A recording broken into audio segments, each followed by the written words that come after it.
5.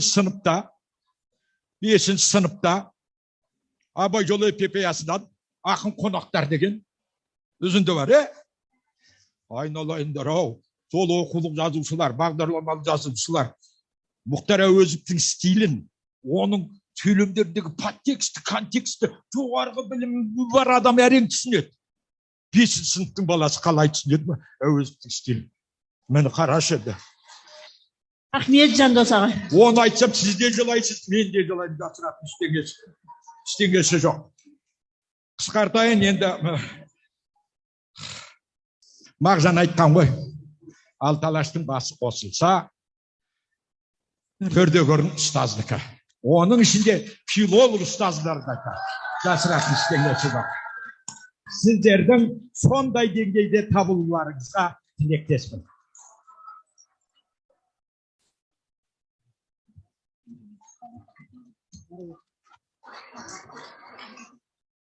Құрметті әріптестер, Жандос Қожахметұлының баяндамасынан түйетініміз ұрпақ тәрбиесінде ұтылмас үшін аянбай еңбек етуіміз керек. Көрдіңіздер ме? Әрбір шығарманың мән мағынасына, мазмұнына баса назар аударып, өзіміз жан айқайымызды айтып жүретін болсақ, жай ғана бір жерде емес, оны кәдімгідей осындай жерде айтып жүріп, жай ғана айтып қоймай, оның шешу жолдарын нақты көрсетіп беретін болсақ, біз сонда ғана ұтамыз. Осыны ұмытпайық. Енді келесі жаңа айтып кетті ғой. Қай ғасыр болмасын, мұғалімнің орны тақтан биік. Құрметті ұстаз қашанда ұлы тұлға болып қала береді. Сондықтан құрметті әріптестер, алдарыңызда сіздердің Жамбыл Ақылбаев атындағы мектеп гимназияның қазақ тілі мен әдебиет пәні мұғалімі, педагог шебер, республикалық үздік педагог байқауының жеңімпазы Бану Амановна Түсіпханова. Рахмет. Бүгінгі форумды ұйымдастырып жатқан басшылар, сіздерге үлкен алғысымызды білдіреміз. Өйткені бүгінгі форумнан кейін әрбір тіл маманның бойынан жаңа көзқарас, білімге деген жаңа ынта туатыны сөзсіз. Баяндамамды бастамас бұрын бейнероликқа назар аударсаңыздар.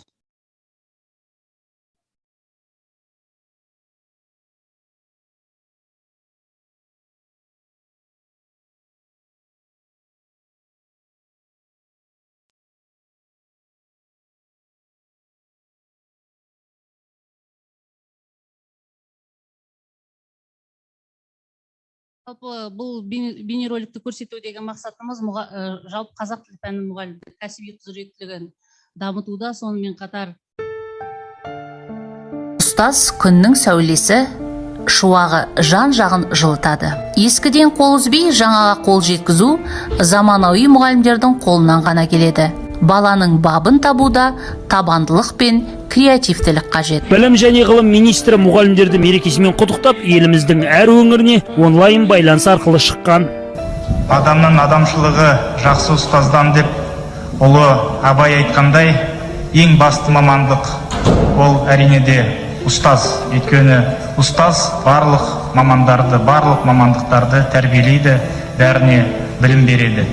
Министр мұғалімдерді үлгі тұтып, пандемия кезіндегі қиын жағдайды тез бағдарлай алған мамандарды мақтан етті. Дәстүрлі түрде мұғалімдер күні қарсаңында үздік педагог республикалық байқауының қорытындысы жарияланған. Мектептің жүрегі мұғалім Бану Түсіпханова шет ауданы Жамбыл Ақылбаев атындағы экспериментальды мектеп гимназиясының қазақ тілі мен әдебиет пәні мұғалімі. Ұрпақ тәрбиесінде ізденімпаздарға ғана жол ашық. Диссертацияның тақырыбы қазақ тіліндегі үстеме құрылым. Бүгінгі таңда тіл алғыш заманауи роботтарды емес, рухани бай жеке тұлғаларды қалыптастыру маңызды деп білемін. Неге біз алдымыздағы оқушылардан мінсіздікті талап етуге тырысамыз? Бізге тек бес алатын оқушы болуы шарт па? Бастысы ол емес әрине. Шығармашылық шыңы да мұғалімдерді биікке жетелейді.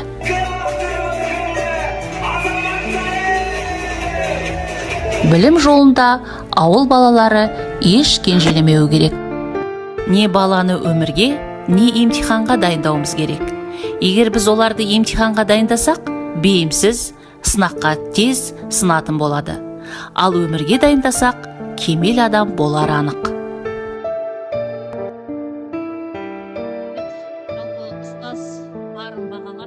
етуші жандардың қатарынан. Кейбір адам баласына денінің саулығы, отбасының амандығы, тіпті ақшаның көптігі де азық етіп жататыны шындық. Ол үшін күнделікті күйбің тіршілікте арпалыспен жүрген адамдардың бәріне бұл рухани азық бере алмайтыны шындық. Сондықтан да сіздер онымен келісесіздер. Бұл құндылықтарды іздеуде ең бастысы адам өзінің мамандығынан іздей білу керек. Әсіресе ұстаздар қауымы. Жалпы қоғамның ұйытқысы болатын. Сүттің қаймағы, сорпаның беті іспеттес. Игі жандарды бәсекеге қабілетті жан-жақты етіп тәрбиелейтін де ұстаздар қауымы. Ендеше оны біз ұстаздар бақыт деп бағалауымыз керек. Олар қоғамның ұйытқысы, біздің ертеңіміз, тіл жанашырлары. Бүгінгі мұғалімдердің мәртебесі қолға алынып жатқан уақытта неге біз қапы қалуымыз керек? Қаншалықты дұрыс әрекет жасаудамыз? Осы игі жақсыларды оқытуда.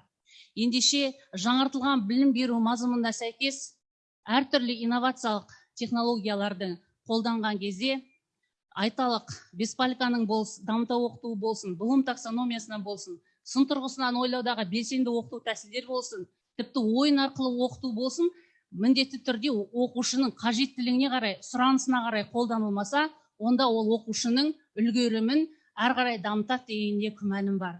Сондықтан да оқушының бойындағы ең бірінші қажеттілік ол табиғилық.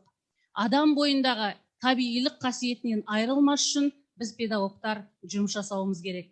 Өйткені адам айтады, қандай болса, сол қалпында қалатын болса, онда ол ұтары хақ дейді. Қазіргі кезде көбінесе сыни тұрғыдан оқытуға көп көңіл бөліп жатырмыз, ал сынды дұрыс қабылдап, үлкен қорытынды шығара алатын оқушы болса, ол үлкен өнер деп бағалау керек. Қазіргі таңда көбіміз сынды дұрыс қабылдай алмай жатамыз. Оны Шәкәрім айтады, миы тарлық деп айтады. Ал Абай болса, сасық ми деп дөпкескен екен.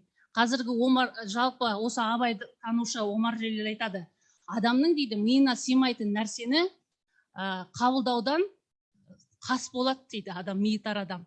Сондықтан да бұл жердегі сөз етілетін нәрсе мидың кеңдігінде.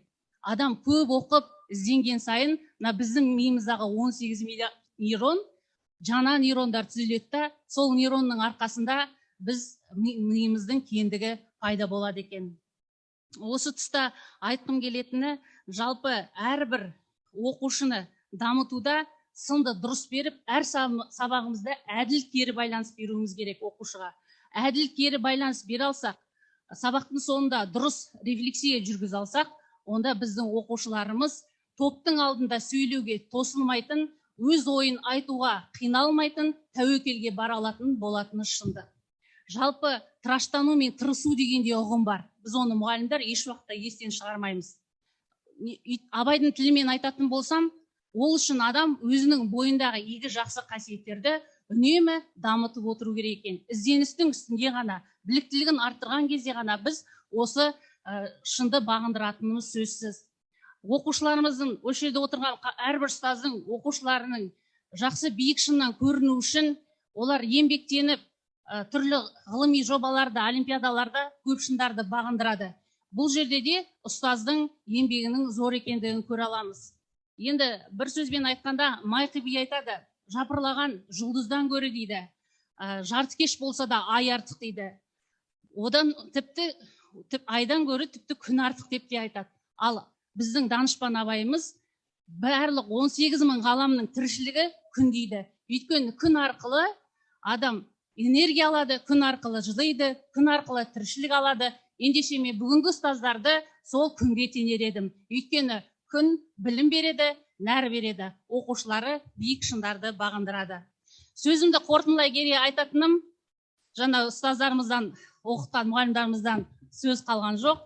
Жалпы қорытындылай айтатынымыз, біз ұстаздар алтын белгі иегерлерінің санын арттыру үшін емес, нағыз бәсекеге қабілетті, елін сүйетін, нағыз патриоттарды, тұлғаны тәрбиелеуіміз керек. Ендеше істеріңізге сәттілік тілеймін. Тыңдағандарыңызға рахмет.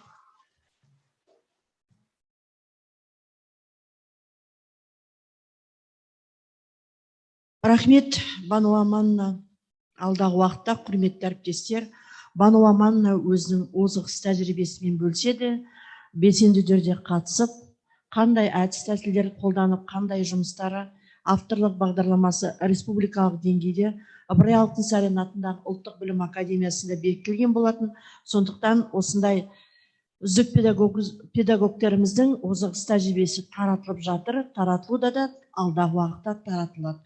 Құрметті әріптестер, бүгін күні бойы тіл жанашырларының қаншама көкейлерінде жүрген өзекті сұрақтарын айтып, жан айқайларын айтып, озық іс тәжірибесімен бөлісіп жатқан бүгінгі бір ерекше күн болып отыр.